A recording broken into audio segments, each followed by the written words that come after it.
And we'll call our meeting to order. We'll start with Pledge of Allegiance. Director Werb. I pledge allegiance to the flag of the United States of America and to the republic for which it stands, one nation, under God, indivisible, with liberty and justice for all. Thank you. First order of business tonight is to approve the agenda. May I have a motion? So moved. And a second? Second. All in favor? Aye. Aye. All opposed? The ayes have it. Next on the agenda, we have an update about District 191's efforts to implement COVID-19 related educational and public health guidance issued by MDE and MDH. Presenting is Dr. Battle, presumably. Thank you, Director Hume, directors of the board.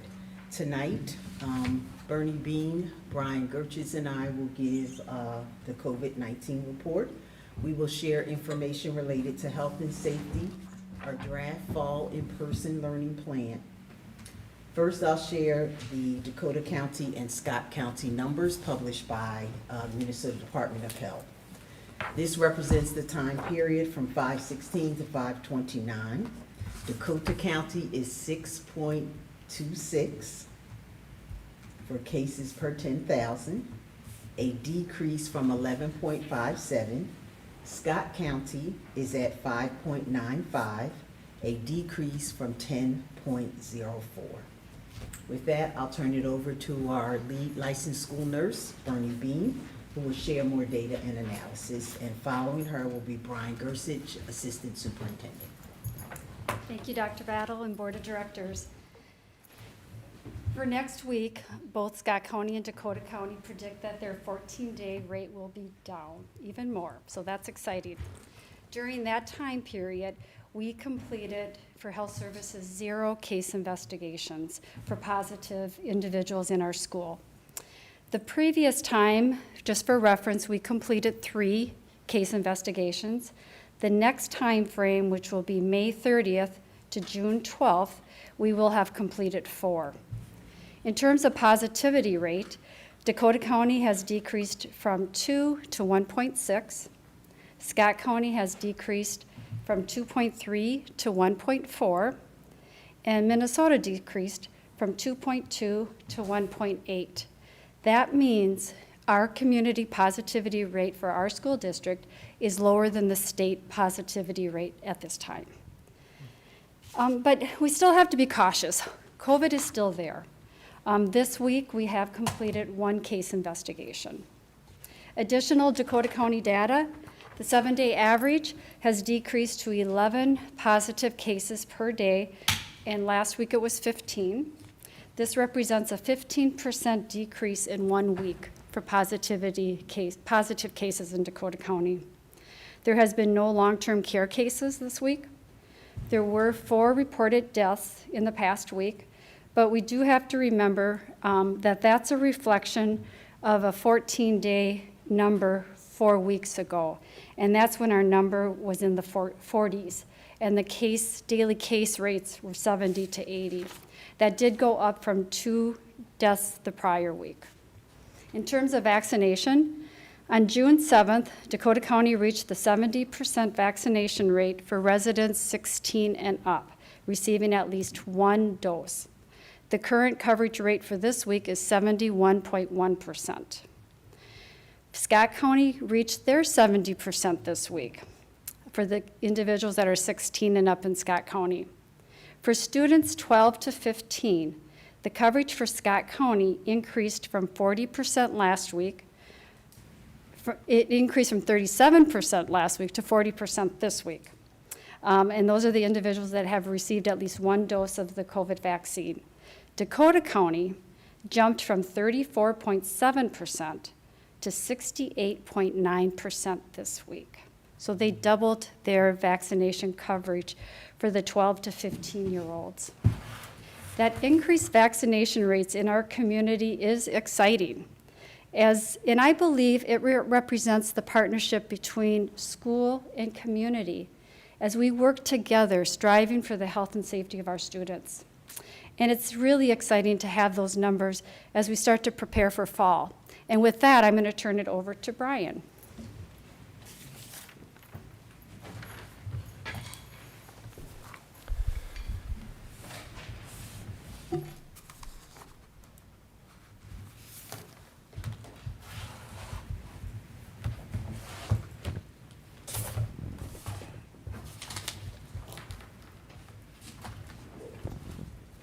All right.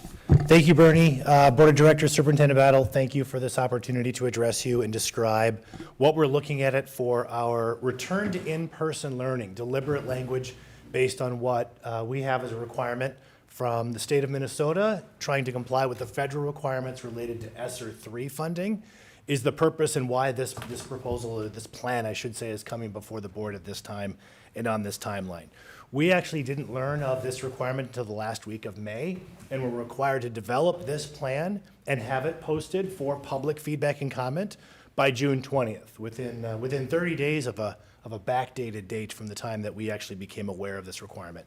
As this is millions of dollars for ESSER 3 related to District 191, it was important that we give this priority and we make sure that we follow through and adhere to these expectations. And based on that, I do want to thank Amina Oftedal, who helped me immediately on the front end to help conceptualize how we're going to gather this information, Aaron Tinklenberg and the communications team that put together what I think is a very professional-looking plan that we have here, and certainly countless members of this team that prioritized this and basically dropped everything to make sure that they could attend a number of meetings over 4 or 5 days to develop this plan and what you have here.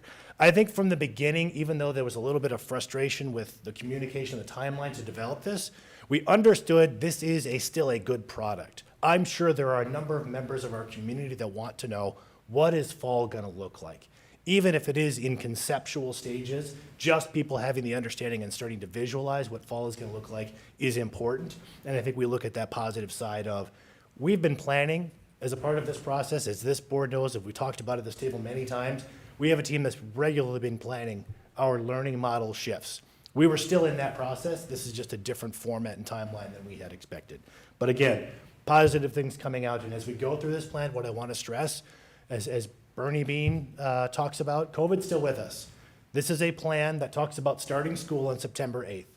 2.5 months or almost 3 months is a long time in the world of COVID. We will continue to prioritize the health and safety of our students and our families as we continue to ebb and flow. Not to mention, this goes on our website for public comment. Certainly, if the public has feedback that needs to be taken or that are good ideas, we need to incorporate those into our finalized plans, which I'm sure will come forward closer to the fall. As we look at that, again, the things that I want to just say are kind of the 3 key points that you'll see through here. We're planning for full in-person learning in the fall. Certainly, we're going to do our best to prioritize the health and safety of our students, as we have done in this community from the beginning. And we also have that virtual academy option for families from an educational perspective or from a health and safety perspective are looking for that alternative. And I'm not going to go through the entire plan, of course, but what I'm going to do is just kind of walk through and try to highlight a few different areas, and at least so that you know what categories are here. Again, when it comes down to values and priorities, thanks to Dr. Battle and her leadership, we've, I think, proven as a district that we do put health and safety of our students, staff, and community first. As we've said from the beginning, many, many times, we want our kids to be in school. That's where we think we can take care of them, best educate them, and meet all of their needs, but we need to make sure that we're doing that in as safe a manner as we can. When we look at that learning model section, as I said on the front end, what our vision is for full in-person learning in the fall to the extent possible. Certainly we'll talk about some of the mitigations that we would put into place, and again, Virtual Academy will be that continued option. When we think about that, we're talking about class sizes that would be typical, with the exception of some of those priorities, particularly with our younger grades where we've proposed additional staffing to reduce some of those class sizes, both health and safety, but also for the learning environment. We'll talk about that here again when we get to some of the mitigations. When we do that, within this, we're talking about some basic things like continuing to ensure that we promote covering cough and washing hands, promoting social distance where possible, so both in activities but in our classrooms. while our class sizes may return to those normal ranges, spacing out as much as we can, trying to, again, minimize some of that close contact while COVID is still a present part of it. Cleaning and disinfecting high-touch surfaces, additional things that we've learned about how to run our ventilation systems are a part of some of those continued mitigations. When we talk about academic recovery, you've heard a bit about some of our summer programming that is going on right now. We're also talking about some of the enhanced things we can do during the school year. Again, I mentioned on the front end, reducing some of those class sizes. Kindergartners come in for the first time. Some of our first graders have never come in-person learning. And some of our second graders this past year would have been in in-person learning, and the prior year, about 2/3 to 3/4 of the way through their year, were disrupted. And so again, there's that investment in that primary to say, we also have to learn how to school in some of our younger grades. And so again, that investment in some of our younger grades is a part of that reflection. And again, certainly some of the after-school options and enhancement that you see within that as well. When we talk about building connections between school and families, part of this is a proposal about how do we reintegrate people to in-person learning. And as a district, we have to talk about, we still, if we recall, we're forming new schools. We were opening 8 new elementaries that some of our sites never had an opportunity to do. Between that and reintegration, we're talking about how do we enhance some of those fall activities that are also about building community. And that's a part of our reflection here too, a unique component additionally for 191 because of that opening of 8 new elementary schools. When we talk about public engagement, I think this is one of the state requirements, is that we document how we're engaging the public. And we talked about how this plan will go on our website for additional public feedback, but we as a district should also step back and realize this has been a part of our process from the very beginning. We have worked to engage the public, and you'll see a number of different things out there from Dr. Battle's advisory committee, that learning model team that talked about our pre-flight, in-flight planning that was representative across multiple different departments in our district, community surveys that we gave mid-year through the school year, Dr. Battle's race advisory, again, and additional groups. Kathy Funston out in the community communicating regularly with our partners in the district. We're also just a part of our feedback loops that we are just working to document so we can demonstrate how that's just that's standard operating procedure for us, is to get some of that feedback. And all of that is just stuff that we'll make available as needed by the Department of Education to demonstrate that we've been getting that feedback from the public. Again, the plan is to post this tomorrow for public feedback and start gathering that. And again, when we get new ideas, we're gonna explore those ideas and continue to build that into our plan. As I said in the front end, September 8th is a long time away. There are lots of unknowns in here. We don't know what the state may or may not require for mask mandates. We don't know if vaccines are going to be available for students under 12 because they are not yet at this point. So there are things about this plan that just can't be known. What it's built upon is what we do know and what our vision is, with the understanding that throughout this process we've been adaptable and will continue to be adaptable as we go forward. So again, I just want to thank, there were a lot of people that worked on a very short period of time to help put this together. Again, I'm proud of the product that we have here and that we'll present to the community, and I think there is a positive to helping people understand what our vision is for the fall. So I'll turn it back to Dr. Battle. I wasn't sure if there was more to it, or that's the end of the report. Thank you very much. Board members, are there any questions?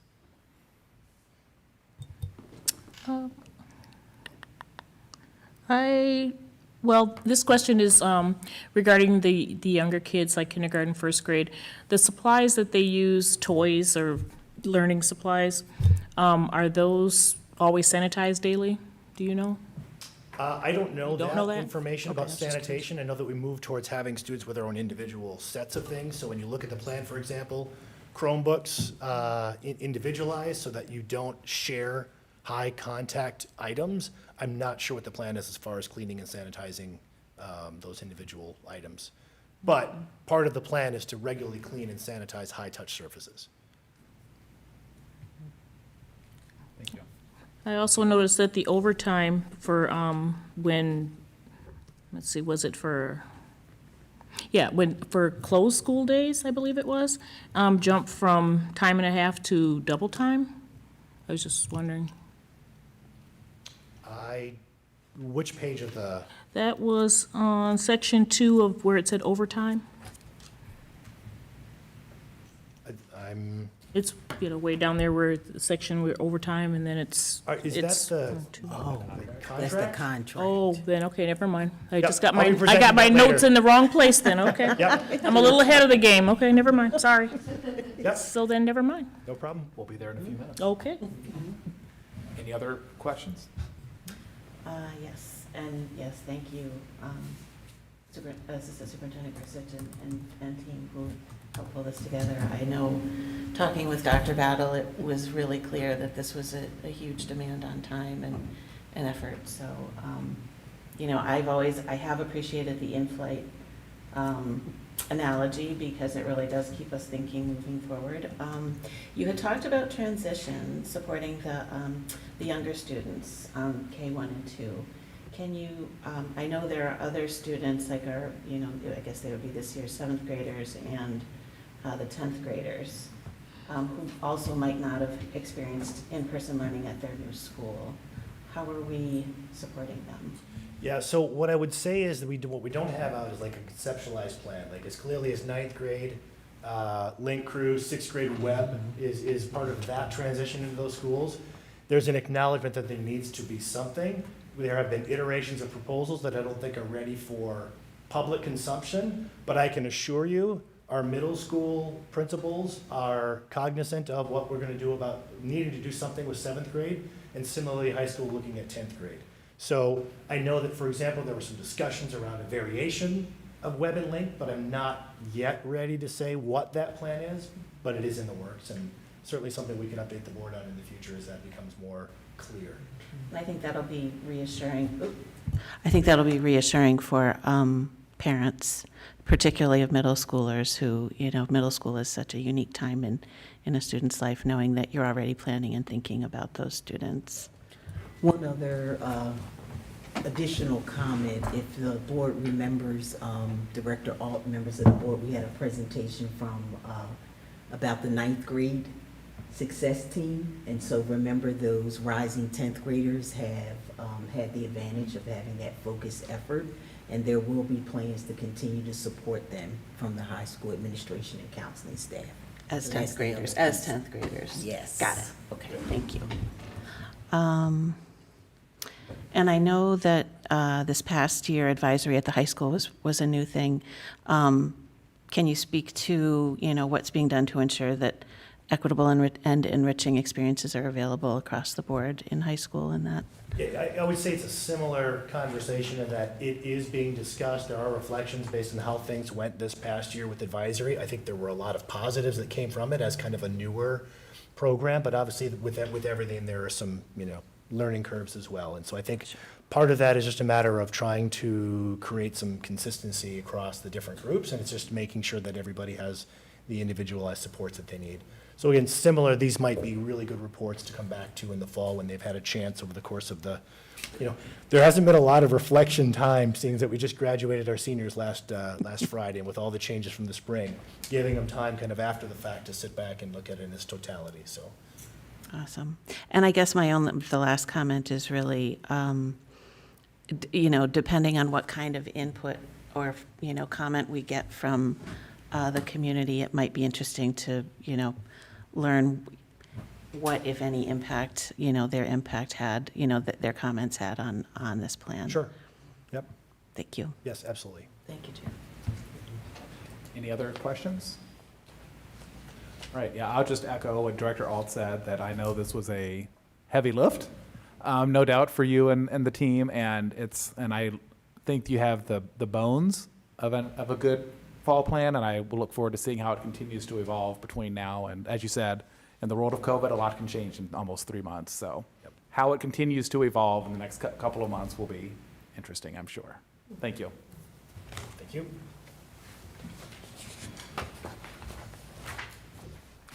All right, next on the agenda is committee, board appointment, and school assignment reports. Does anyone have a report they would like to share this evening? Director Alt? I do. So starting with Negotiations, I actually have 2 reports, negotiations and policy. Starting with negotiations, we've started negotiations with clerical and classified bargaining units. And I want to correct myself. At the last meeting, I had indicated that negotiations with the BEA would take place at 6 o'clock on Monday, June 21st. We're actually starting at 4:30, Monday, June 21st. So I wanted to correct myself and apologize for any confusion on that point. We will be meeting in person here at Diamond Head. And then for policy, the committee continues to review new policy 634, electronic technologies acceptable use. We have sent several other policies forward for board action as well. We will have a handful coming forward at our first regular board meeting in August. And the committee meets next in person here at Diamond Head, as long as nothing changes, Monday, August 16th at 5:30. This ends my report. Thank you very much. Director Werb or Connor, do either of you have any reports this evening? Nothing to report. I was on the policy committee. All right. Nothing to report either. Okay. I have a report to share from my committee, or my assignment as the board rep on the Burnsville High School Hall of Fame committee. They will be announcing, I think as soon as tomorrow, the 11 individuals who have been selected for this year's induction into the Hall of Fame. The induction ceremony will be on Friday, October the 8th in the Morass Center, followed by a reception, and there will be a recognition of those inductees at the halftime of the football game that evening of the 8th. So this concludes my report.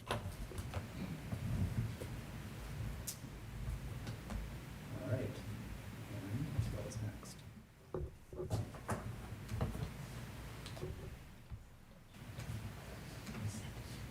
All right, next on the agenda is the consent agenda. Although board action is required, it is generally unnecessary to hold discussion on these items. In the event a board member wishes to discuss an item, that item will be moved for separate consideration. Is there anything on the consent agenda that we would like removed for further discussion? And if not, may I have a motion to approve the consent agenda? So moved. And a second? Second. All in, any discussion?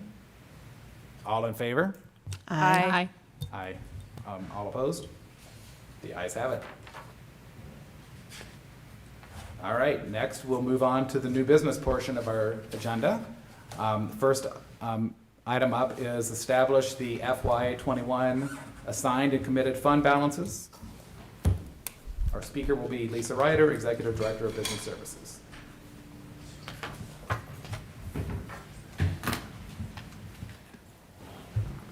Thank you and good evening. As we begin the new items, or new business items for this evening, we're going to look at our assigned and committed fund balances. This is typically handled on the same meeting in which you adopt the next year's, approve the next year's adopted budget. And we do this first. And the reason for it is because you need to define what the board may be committing or assigning for fund balances prior to you approving that same budget for the next year.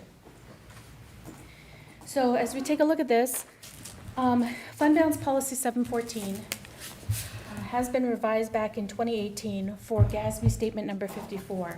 And it allows the highest decision-making authority of a government, which is our Board of Education, to commit fund balance for a specific purpose by taking action prior to the year end, while amounts can be determined in a subsequent period. So our commitments that are recommended for the board to approve as committed are, would be calculated at a later date, but would include carryover funds, student activity funds, and pro-pay funds. This is similar to the previous year.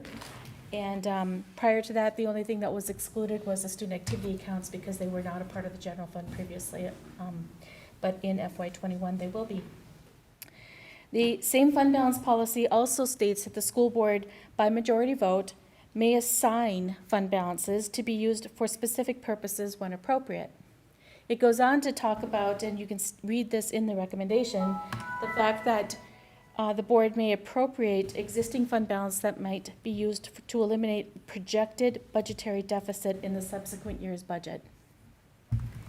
That satisfies the criteria classified for assignment of fund balance, and this has not been done in previous years. But as part of our budget plan for the FY22 budget, this is a key component. So as you see before you tonight is a recommendation, if I may read it, that the Board of Education approves the commitment of fund balance for fiscal year 2021 to include fund balance resulting from carryover funds, student activity funds, and pro-pay funds, and to assign fund balance to eliminate the projected budgetary deficit in FY22 that is above 6% unassigned fund balance and no greater than the projected budgetary deficit. Thank you. May I have a motion to move forward with the recommendation?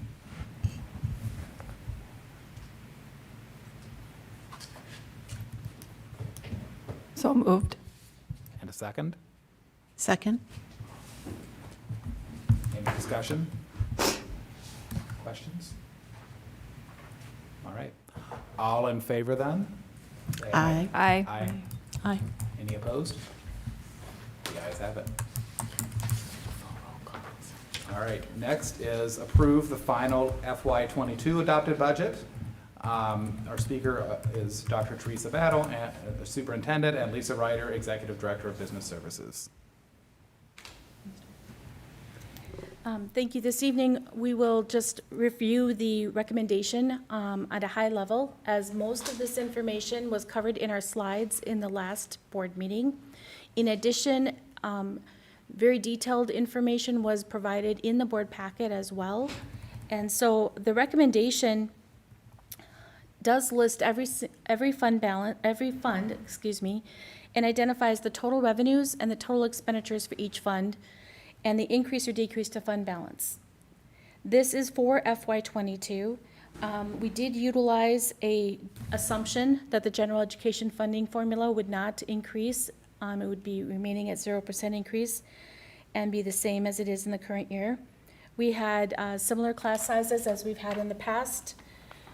We had assumptions regarding enrollment and have estimated that to be 7,604 for K through 12. I'm sorry, early childhood through grade 12. And other assumptions were made as well with regard to health insurance, dental insurance, and the fund balance assumption was that we wanted to make sure we were staying above that 6% as we finalized the assumptions regarding FY22 budget. There's additional information included in the recommendation regarding the food service fund and the other funds of community education, capital building projects, debt redemption. I would point out the summary at the very end of the recommendation, as it does state that this budget assumes a very normal learning approach for the 2021-2022 school year. There is potential for significant change as actual enrollment and staffing patterns are recognized. Our reality is that there are constant changes to staffing assignments as we adjust our staffing to best serve our student needs. Therefore, much of the staffing details will change, but overall, the number of positions approved by the board to fulfill its mission will remain within the guidelines of this proposed budget. The proposed adopted budget aligns with earlier projections. So with that, one moment. And I would also like to add, as we all know, the last 15 months we've experienced interrupted learning. School and family connections have been difficult, and students' emotional, mental, and physical health have been affected. The recommendation we bring to you tonight really focuses on providing stability for our students, for our programs and services. One other note, by October, we must present our plan for the use of the ESSER funds. And so this budget, as Executive Director Lisa Ryder said, will change. There will be another update to the board with specificity about all of those funds that, as we shared at the last board meeting, there was a federal summary that we've just received. And with that, I'll ask Executive Director Lisa Ryder to read the recommendation. The recommendation that the Board of Education approves the 2021-2022 adopted budget, providing all funds revenues of $176,825,094 and all funds expenditures of $182,025,112, waiving the minimum fund balance of 8%. Thank you. Is there a motion to approve the budget? So moved. Is there a second? Second. And any discussion?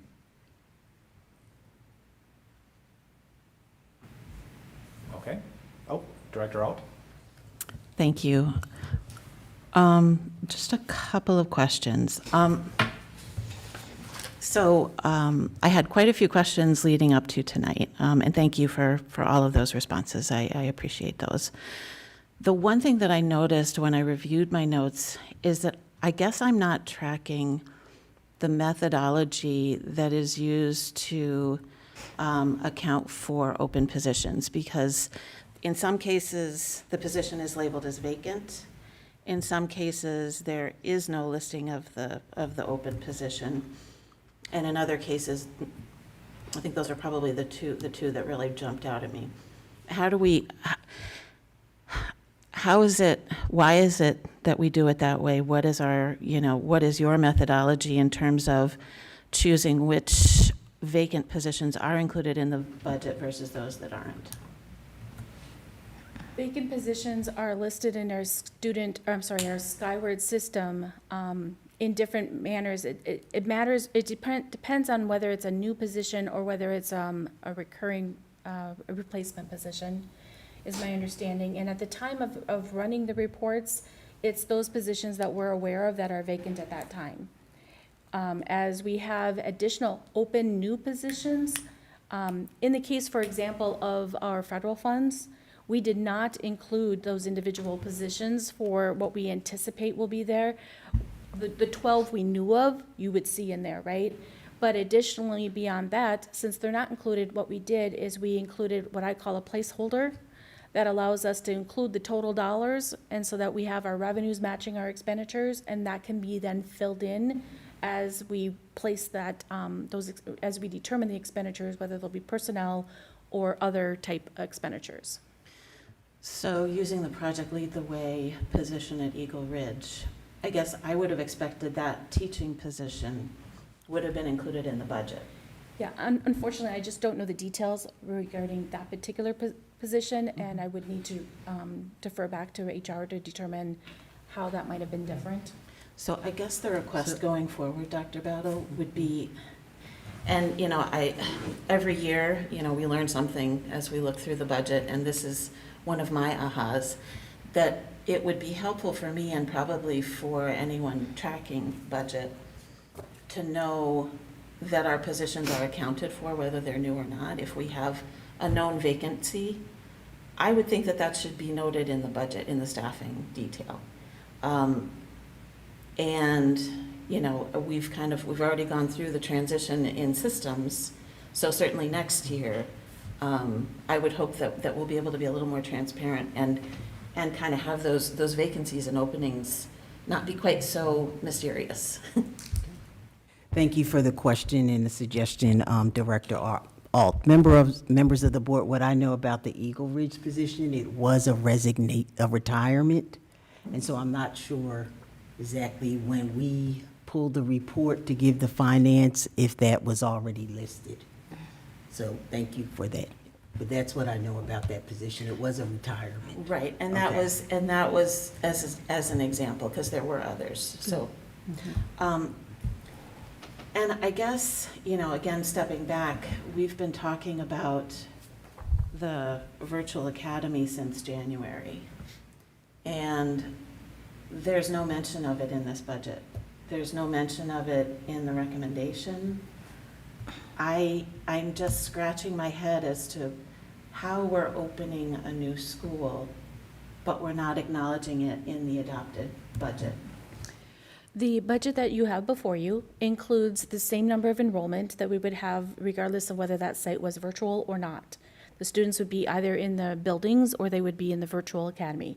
The registration for those enrollments, was this spring, but not at a period in time in which it's not defined because it's always changing, right? Even as families were learning more information towards the last couple weeks of school, we had students making different choices. So that is going to be one of those moving marks on the budget, particularly with the staffing.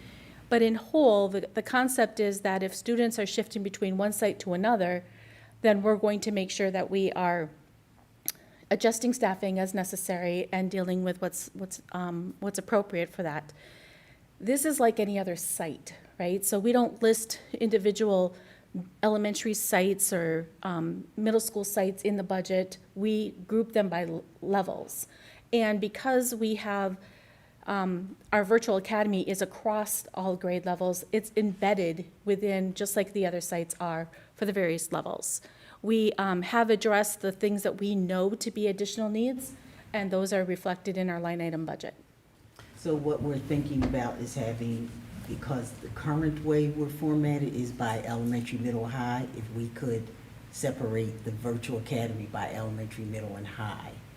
So that's one of the ideals, but absolutely we hear it should be reflected. It should even be included in the recommendation. I mean, this is a new school that, we're touting and we're marketing, and I'm sorry, but my understanding was that we're not expecting to be enrolling just 191 students. We're hoping to enroll students from across Minnesota. So, and we've even had some requests at a distance.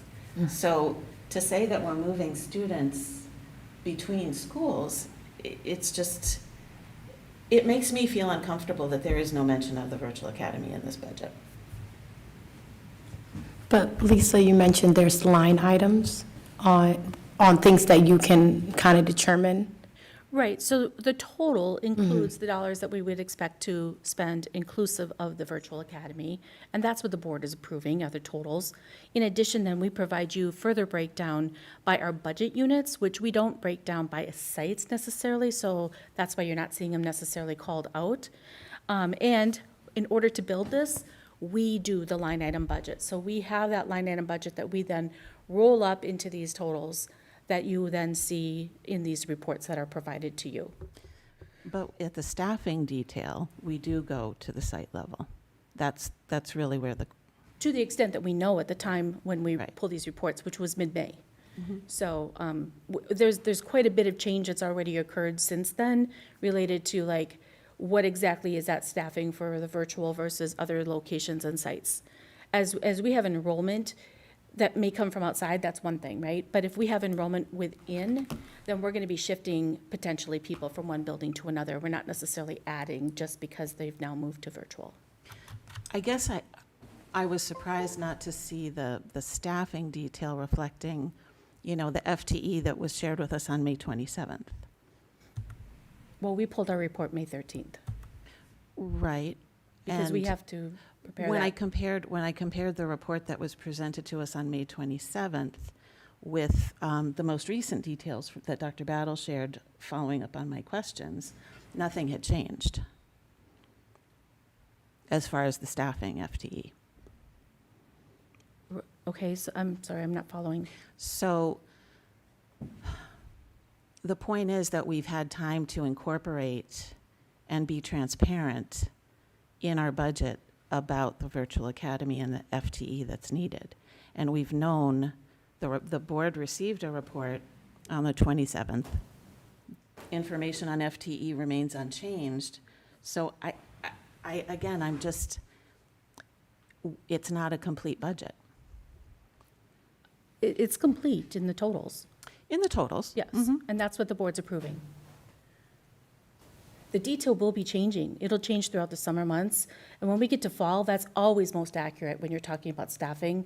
And when you're talking even about the breakdown within your budget units, you'll see that much more refined when we do our revised budget. We'll know more.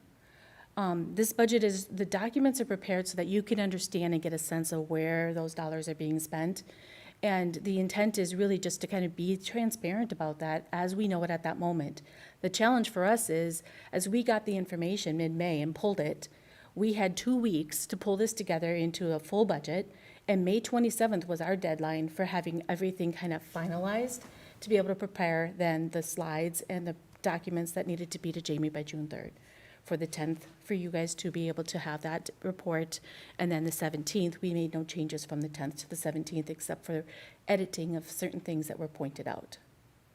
So that's kind of how that process works for us, is we spend as much time as we can in May to get that detail pulled together, but we typically don't do a whole lot of changes from the time that we finalize that document, which is typically right around Memorial Day, until you then have it before you, and then we just tweak it for those items that need to be before approval. So, Dr. Battle, if I could, when do you expect that we would receive, and in what format would we receive a budget, and in what time frame that would reflect the virtual academy? So I'm hesitating because we'll come before you before October 1 with the ESSER. And so I think we will have it then, and then the revised budget usually comes to the board, In December. in December. So with the revised budget, the virtual academy would then show up? Yes, definitely in the December revised budget.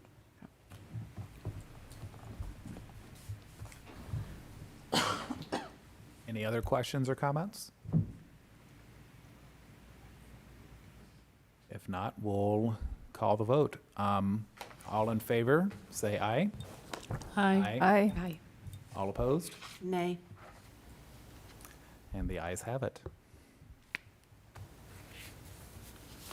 Next on the agenda is approve insurance coverage for property, casualty, and liability insurance for FY '22.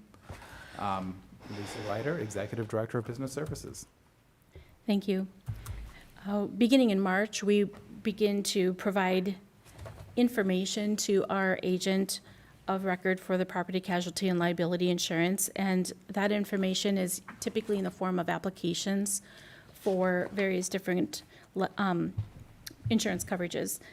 When we submit that information, then the agents will go out to market and review what possible packages may be available for us based on what we require and are now requesting for both coverage as well as deductibles and things of that nature. Typically in June, we then try to bring to you at the last meeting the information that we have at that time as to what that looks like.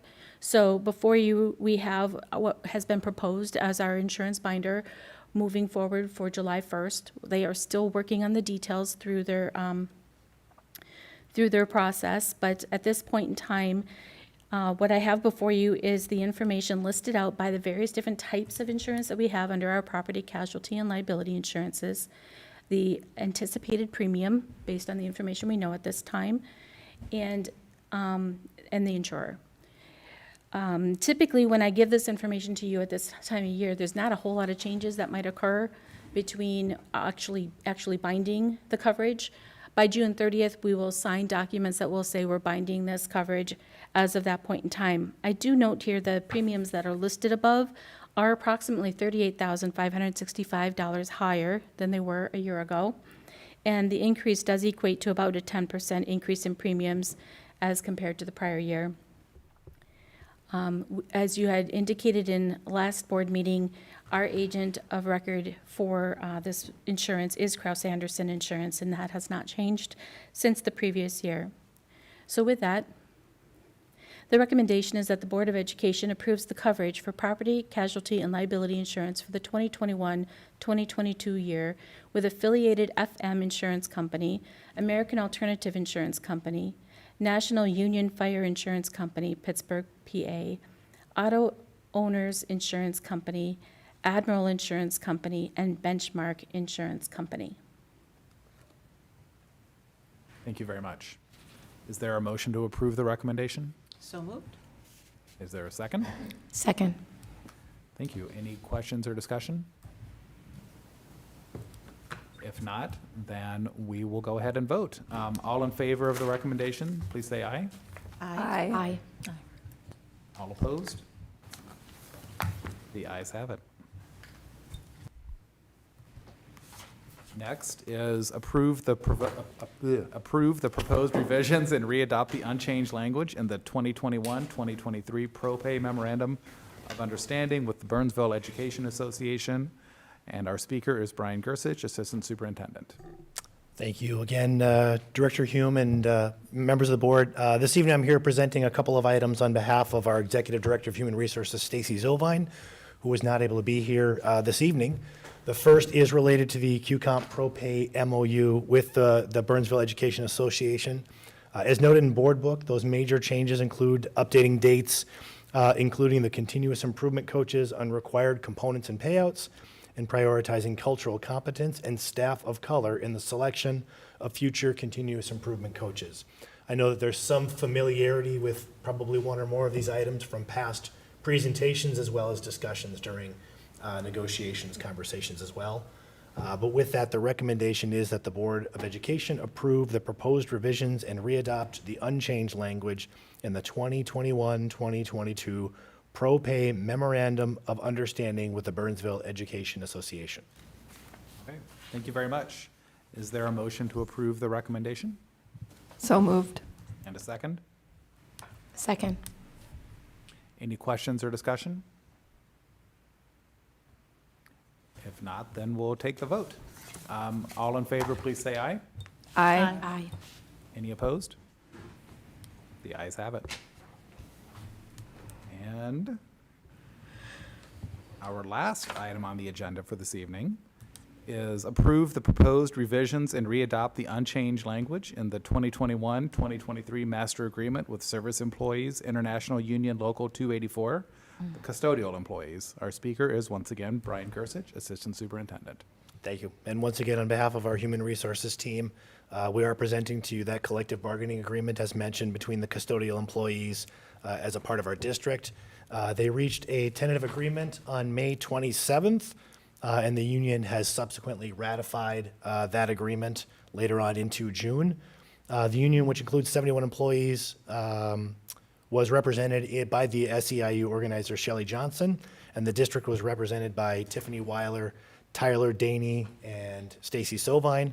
As noted, the major changes include some clarifications to the overtime language, small changes in the emergency closing language, adjusted language around temporary positions, and eliminated dated language around retirement plans. Director Sovine would also note that the economic terms of the package, which are included in board book, that are included in the attachment, fall within the parameters that have been established for this round of negotiations. And so with that, it is the recommendation that the Board of Education approve the proposed revisions and readopt the unchanged language in the 2021-2023 Master Agreement with the Service Employees International Union Local 284 custodial employees. All right, thank you very much. May I have a motion to approve the recommendation? So moved. Thank you, Director Connor. And a second? Second? Thank you, Director Alt. And are there any questions or comments? Yeah, I just had some questions. So, who decides the increase? Well, for instance, when schools are closing, there was an additional pay per hour of $2 an hour as opposed to the $1. I mean, who decides that increase? Or is it just a union cost of living thing? Well, as far as we know, the particulars of why that particular item came up, I don't know that because I wasn't a part of the process, but provided that was costed and included as a part of the settlement package or within the terms of the agreement, that's where I believe Director Sovine would suggest that this did fall within the parameters of the board's expectations for the negotiated contracts. It's the same for the teachers with the overtime and a half. I just wonder who makes the decision. Yeah, I don't know the notes, the details, or who had ultimately proposed that, but I just know that those would be part of the negotiating practice. Thank you. Any other questions or comments? If not, all in favor, please say aye. Aye. Aye. All opposed? The ayes have it. with that, I believe we are at the end of our agenda. Someone remind me, do we need a motion to adjourn the meeting? We do. It's been so long. I'll take a motion to adjourn the meeting, So moved? and a second. Second. All in favor? Aye. Any opposed? All right. Have a good night, everyone.